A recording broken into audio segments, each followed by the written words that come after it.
Hello students, तो आज हम बात करने जा रहे हैं एनसीईआरटी की क्लास 6 की बुक हमारे अतीत के अध्याय 1 जिसका नाम है क्या कब कहाँ और कैसे। तो हम इसमें सिर्फ इम्पॉर्टेंट टॉपिक पे ही बात करेंगे। जो एक्स्ट्रा चीज़ें हैं जो हमारे एग्ज़ाम के लिए इम्पॉर्टेंट नहीं है उन चीज़ों पे हम बात नहीं करेंगे। तो स्टार्ट करते हैं। कैसे पता लगाएं? यह जानने के लिए कि कल क्या हुआ था तुम रेडियो सुन सकते हो, टेलीविज़न देख सकते हो या फिर अखबार पढ़ सकते हो। साथ ही यह जानने के लिए कि पिछले साल क्या हुआ था तुम किसी ऐसे व्यक्ति से बात कर सकते हो जिसे उस समय की स्मृति हो, लेकिन बहुत पहले क्या हुआ था इसके बारे में आप कैसे जान सकते हैं। तो हमारे अतीत के बारे में हम कैसे जान सकते हैं, इसके बारे में हम आगे चर्चा करते हैं। अतीत के बारे में हम क्या जान सकते हैं और कैसे जान सकते हैं, इसके बारे में हम आगे बात करते हैं। अतीत के बारे में बहुत कुछ जाना जा सकता है, जैसे लोग क्या खाते थे, कैसे कपड़े पहनते थे, किस तरह के घरों में रहते थे। हम आखेटकों, शिकारियों, पशुपालकों, कृषकों, शासकों, व्यापारियों, पुरोहितों, शिल्पकारों, कलाकारों, संगीतकारों या फिर वैज्ञानिकों के जीवन में जानकारियाँ हासिल कर सकते हैं। यही नहीं, हम यह पता भी लगा सकते हैं कि उस समय बच्चे कौन से खेल खेलते थे, कौन सी कहानियाँ सुना करते थे और कौन से नाटक देखा करते थे या फिर कौन कौन से गीत गाते थे। तो अब ये मेन टॉपिक स्टार्ट होने वाला है। ये तो हमारा एक परिचय था। तो इस टॉपिक में से एक दो क्वेश्चन तो पक्का ही आने वाले हैं, इसलिए ये टॉपिक आप ध्यान से देखिएगा कि लोग कहाँ रहते थे। सबसे पहले आरंभिक समय में लोग नर्मदा नदी के किनारे रहते थे। कई लाख वर्ष पहले से लोग इस नदी के तट पर रह रहे थे। यहाँ रहने वाले आरंभिक लोगों में से कुछ कुशल संग्राहक थे जो आसपास के जंगलों की विशाल संपदा से परिचित थे। अपने भोजन के लिए वे जड़ों, फलों तथा जंगल में अन्य उत्पादों का यहीं से संग्रह किया करते थे। वे जानवरों का आखेट का मतलब होता है शिकार करना। वे जानवरों का आखेट भी किया करते थे। चलिए, हम मानचित्र दी गई है उसमें हम पता लगाते हैं कि नर्मदा नदी कहाँ थी। तो ये दी गई है इस मानचित्र में, आप पता लगाइए कि नर्मदा नदी कहाँ है। तो नर्मदा नदी बीच में दी गई है, विंध्य पहाड़ियों के बीच में नर्मदा नदी दी गई है। यहीं पे आरंभिक समय में लोगों ने रहना शुरू किया।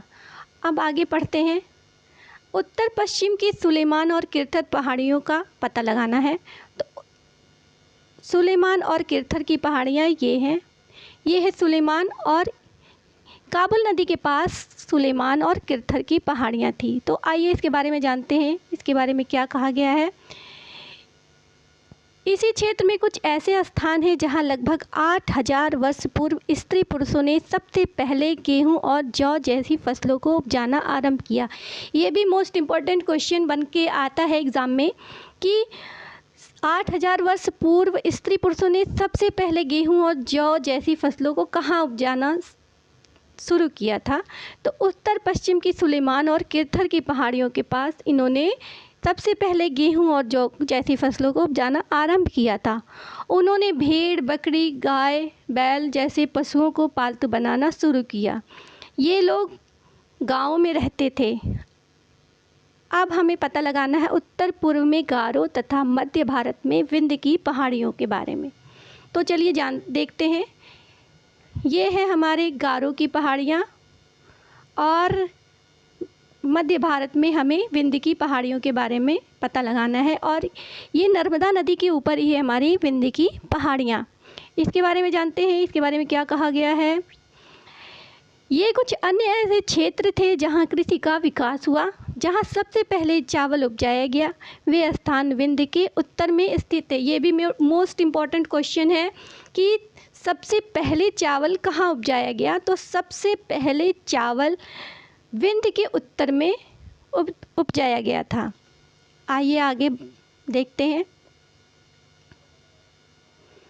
सिंधु तथा इसकी सहायक नदियों का पता करना है। तो मानचित्र में देखते हैं सिंधु तथा इसकी सहायक नदियाँ।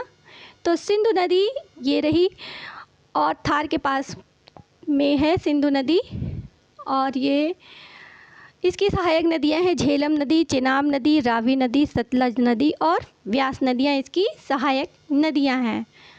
तो सहायक नदियाँ उन्हें भी कहते हैं जो एक बड़ी नदी में मिल जाती हैं, उन्हें क्या कहते हैं, सहायक नदियाँ कहते हैं। लगभग 4700 वर्ष पूर्व इन्हीं नदियों के किनारे कुछ आरंभिक नगर फले फूले।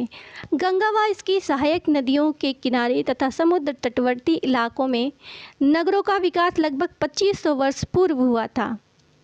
गंगा तथा इसकी सहायक नदी सोन का पता लगाना है, तो पता करते हैं गंगा तथा इसकी सहायक नदियाँ। तो ये है गंगा नदी, और गंगा की सहायक नदियाँ हैं यमुना, चंबल, सोन नदी, ये सब गंगा की सहायक नदियाँ हैं। आइए आगे देखते हैं इसके बारे में क्या कहा गया है। गंगा नदी के दक्षिण में इन नदियों के आसपास का क्षेत्र प्राचीन काल में मगध, जिसे अब वर्तमान में हम बिहार के नाम से जानते हैं, इसके शासक बहुत शक्तिशाली थे और उन्होंने एक विशाल राज्य स्थापित किया था। देश के अन्य हिस्सों में भी ऐसे राज्यों की स्थापना की गई थी। तो ये इम्पोर्टेंट क्वेश्चन आता है कि गंगा के दक्षिण में इन नदियों के आसपास जो प्राचीन काल में जो क्षेत्र थे उन्हें क्या कहते थे, उन्हें मगध के नाम से जाना जाता था। लोगों ने सदैव उप महाद्वीप के एक हिस्से से दूसरे हिस्से तक यात्रा की। क्या आप सोच सकते हैं कि ये यात्रा इन लोगों ने क्यों की? कभी कभी हिमालय जैसे ऊंचे पर्वतों, पहाड़ियों, रेगिस्तान, नदियों तथा समुद्रों के कारण यात्रा जोखिम भरी होती थी। फिर भी ये यात्रा उनके लिए असंभव नहीं थी। अतः कभी लोग काम की तलाश में तो कभी प्राकृतिक आपदाओं के कारण एक स्थान से दूसरे स्थान पर जाया करते थे। कभी कभी सेनाएं दूसरे क्षेत्रों पर विजय हासिल करने के लिए जाती थीं। इसके अतिरिक्त व्यापारी कभी काफिले में तो कभी जहाज़ों में अपने साथ मूल्यवान वस्तु लेकर एक स्थान से दूसरे स्थान पर जाते रहते थे।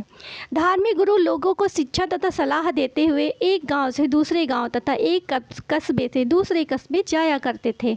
कुछ लोग नए और रोचक स्थानों को खोजने की चाह में उत्सुकतावश भी यात्रा किया करते थे। इन सभी यात्राओं से लोगों को एक दूसरे के विचारों को जानने का अवसर मिलता था।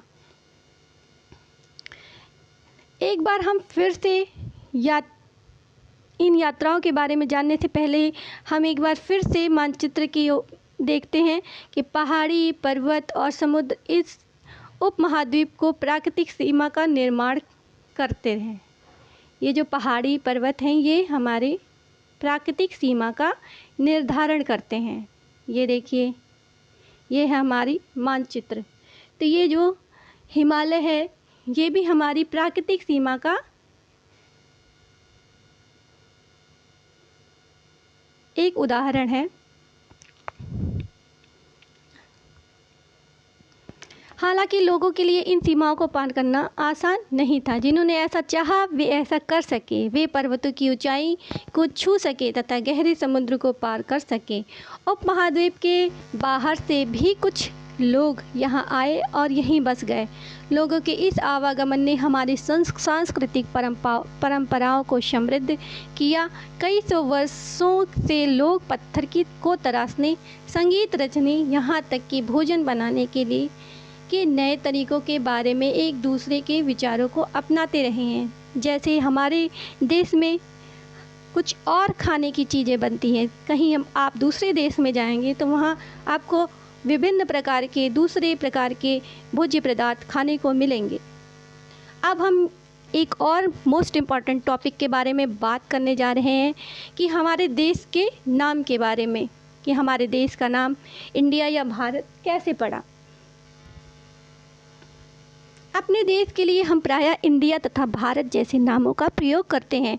इंडिया शब्द इंडस से निकला है, जिसे संस्कृत में सिंधु कहा जाता है। तो ये भी इम्पोर्टेंट क्वेश्चन बनता है कि इंडिया शब्द की उत्पत्ति कहाँ से हुई और संस्कृत में इसे क्या कहते हैं। अपने एटलस में ईरान तथा यूरान का पता लगाइए। लगभग 2500 वर्ष पूर्व उत्तर पश्चिम की ओर से आने वाले ईरानियों और यूनानियों ने सिंध को हिंदोस तथा इंदोस और इस नदी के पूर्व में स्थित भूमि प्रदेश को इंडिया कहा। भारत नाम का प्रयोग उत्तर पश्चिम में रहने वाले लोगों के एक समूह के लिए किया जाता था। इस समूह का उल्लेख संस्कृत की आरंभिक लगभग 3500 वर्ष पुरानी कृति ऋग्वेद में भी मिलता है। बाद में इसका प्रयोग देश के लिए होने लगा। अब हम अतीत के बारे में कैसे जानें, इसके बारे में हम बात करते हैं। अतीत की जानकारी हम कई तरह से प्राप्त कर सकते हैं। इसमें से एक तरीका अतीत में लिखी गई पुस्तकों को ढूंढना और पढ़ना है।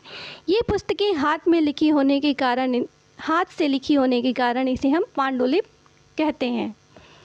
अंग्रेजी में पांडुलिप के लिए प्रयुक्त होने वाला शब्द है मैन्युस्क्रिप्ट, जिसका अर्थ से निकला है। ये पांडुलिपियाँ प्रायः ताड़पत्तों तथा हिमालय क्षेत्र में उगने वाले भुर्ज नामक पेड़ की छाल से विशेष तरीके से तैयार भोजपत्र पर लिखी गई हैं। ये है हमारा एक भोजपत्र जिस पे हमारी कुछ शब्द लिखे गए हैं।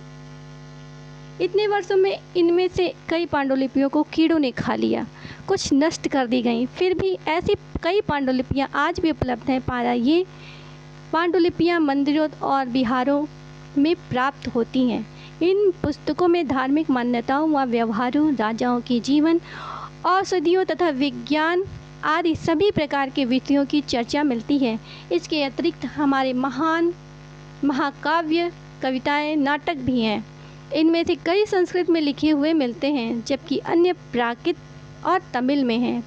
प्राकृत भाषा का प्रयोग आम लोग किया करते थे। हम अब लेखों का भी अध्ययन कर सकते हैं। ऐसे लेख पत्थर अथवा धातु जैसी अपेक्षाकृत कठोर सतहों पर उत्कीर्ण किए मिलते हैं। मतलब अभिलेख क्या होते हैं? जो पत्थरों पे या किसी धातु पे किसी कठोर सतह पर लिखे गए होते हैं। कभी कभी शासक तथा अन्य लोग अपने आदेशों को इस तरह उत्कीर्ण करवाते थे ताकि लोग उन्हें देख सकें, पढ़ सकें तथा उसका पालन कर सकें। कुछ अन्य प्रकार के अभिलेख भी मिलते हैं जिनमें राजाओं तथा रानियों सहित अन्य पुरुषों ने भी अपने कार्यों का विवरण उत्कीर्ण करवाए हैं। उदाहरण के लिए प्रायः शासक लड़ाइयों में अर्जित विजयों का लेखा जोखा रखा करते थे। इसके अतिरिक्त अन्य कई वस्तुएं अतीत में बनी और प्रयोग में लाई जाती थीं। ऐसी वस्तुओं का अध्ययन करने वाला व्यक्ति पुरातत्वविद कहलाता है। पुरातत्वविद पत्थर और ईंटों से बनी इमारतों के अवशेषों, चित्रों तथा मूर्तियों का अध्ययन करते हैं। वे औजारों, हथियारों, बर्तनों, आभूषणों तथा सिक्कों की प्राप्ति के लिए छानबीन तथा खुदाई भी करते हैं। इनमें से कुछ वस्तुएं पत्थर, पकी मिट्टी तथा कुछ धातु की बनी हो सकती हैं। ऐसे तत्व कठोर तथा जल्दी नष्ट ना होने वाले होते हैं। आइए देखते हैं कि कुछ हमारे ये पुरातत्वविदों ने इन चित्र में दिखाया है। एक प्राचीन नगर से प्राप्त है पात्र है। इस तरह के पात्रों का प्रयोग 4700 वर्ष पूर्व हुआ करता था। एक पुराना चांदी का सिक्का है। इस तरह के सिक्कों का प्रयोग 2500 वर्ष पूर्व किया जाता था। पुरातत्वविद जानवरों, चिड़ियों तथा मछलियों की हड्डी भी ढूंढते हैं। इससे उन्हें यह जानने में मदद मिलती है कि अतीत में लोग क्या खाते थे। वनस्पतियों के अवशेष बहुत मुश्किल से बच पाते हैं। यदि अन्न के दाने अथवा लकड़ी के टुकड़े जल जाते हैं तो वे जले हुए रूप से बचे रहते हैं। क्या पुरातत्वविदों को बहुधा कपड़ों के अवशेष मिलते होंगे? पांडुलिपियों, अभिलेखों तथा पुरातत्व से ज्ञात जानकारियों के लिए इतिहासकार प्रायः स्रोत शब्द का प्रयोग करते हैं। इतिहासकार उन्हें कहते हैं जो अतीत का अध्ययन करते हैं। स्रोत से प्राप्त होते ही अतीत के बारे में पढ़ना बहुत रोचक हो जाता है, क्योंकि इन स्रोतों की सहायता से हम धीरे धीरे अतीत का पुनर्निर्माण करते जाते हैं। अतः इतिहासकार तथा पुरातत्वविद उन जासूसों की तरह हैं जो इन सभी स्रोतों का प्रयोग सुराग के रूप में कर अतीत को जानने का प्रयास करते हैं। अतीत एक या अनेक। क्या तुमने इस पुस्तक के शीर्षक हमारे अतीत पर ध्यान दिया है? हमारे अतीत शब्द का प्रयोग बहुवचन के रूप में किया गया है। ऐसा इस तथ्य की ओर ध्यान दिलाने के लिए किया गया है कि अलग अलग समूह के लोगों के लिए इस अतीत के अलग अलग मायने थे। उदाहरण के लिए पशुपालकों तथा कृषकों का जीवन राजाओं तथा रानियों के जीवन से तथा व्यापारियों का जीवन शिल्पकारों के जीवन से बहुत भिन्न था। जैसा कि हम आज भी देखते हैं, उस समय भी देश के अलग अलग हिस्सों में लोग अलग अलग व्यवहारों तथा रीति रिवाजों का पालन करते थे। उदाहरण के लिए आज अंडमान द्वीप के अधिकांश लोग अपना भोजन मछलियाँ पकड़कर शिकार करके तथा फल फूल के संग्रह द्वारा प्राप्त करते हैं। इसके विपरीत शहरों में रहने वाले लोग खाद्य आपूर्ति के लिए अन्य व्यक्तियों पर निर्भर करते हैं। इस तरह के भेद अतीत में भी विद्यमान थे। इसके अतिरिक्त एक अन्य तरह का भी भेद था। उस समय शासक अपनी विजयों का लेखा जोखा रखते थे। यही कारण है कि हम उन शासकों तथा उनके द्वारा लड़ी जाने वाली लड़ाइयों के बारे में काफ़ी कुछ जानते हैं, जबकि शिकारी, मछुआरे, संग्राहक, कृषक, पशुपालक जैसे आम आदमी प्रायः अपनी कार्यों का लेखा जोखा नहीं रखते थे। पुरातत्व की सहायता से हमें उनके जीवन को जानने में मदद मिलती है। हालांकि अभी भी इनके बारे में बहुत कुछ जानना शेष है। तिथियों का मतलब, अब हम जानते हैं तिथियों के बारे में। अगर कोई तुमसे तिथि के विषय में पूछे तो तुम शायद उस दिन की तारीख, माह, वर्ष जैसे कि 2000 या इसी तरह का कोई और वर्ष बताओगे। वर्ष की यह गणना ईसाई धर्म प्रवर्तक ईसा मसीह के जन्म की तिथि से की जाती है। अतः 2000 वर्ष कहने का तात्पर्य ईसा मसीह के जन्म के 2000 वर्ष के बाद से है। ईसा मसीह के जन्म के पूर्व की सभी तिथियां ईसा पूर्व, ईसा से पहले के रूप में जानी जाती हैं। इस पुस्तक में हम 2000 को अपना आरंभिक बिंदु मानते हुए वर्तमान से पूर्व की तिथियों का उल्लेख करेंगे। आइए हम कुछ महत्वपूर्ण तिथियों के बारे में जानते हैं। अंग्रेजी में BC, हिंदी में ईसा पूर्व का तात्पर्य बिफोर क्राइस्ट, ईसा पूर्व होता है। कभी कभी तुम तिथियों से पहले ED, हिंदी में ईस्वी लिखा पाते हो। यह एनो डामिनी नामक 2 लैटिन शब्दों से बना है तथा इसका तात्पर्य ईसा मसीह के जन्म के वर्ष से है। कभी कभी AD की जगह CE तथा BC की जगह BCE का प्रयोग होता है। CE अक्षरों का प्रयोग कॉमन एरा तथा BCE का बिफोर कॉमन एरा के लिए होता है।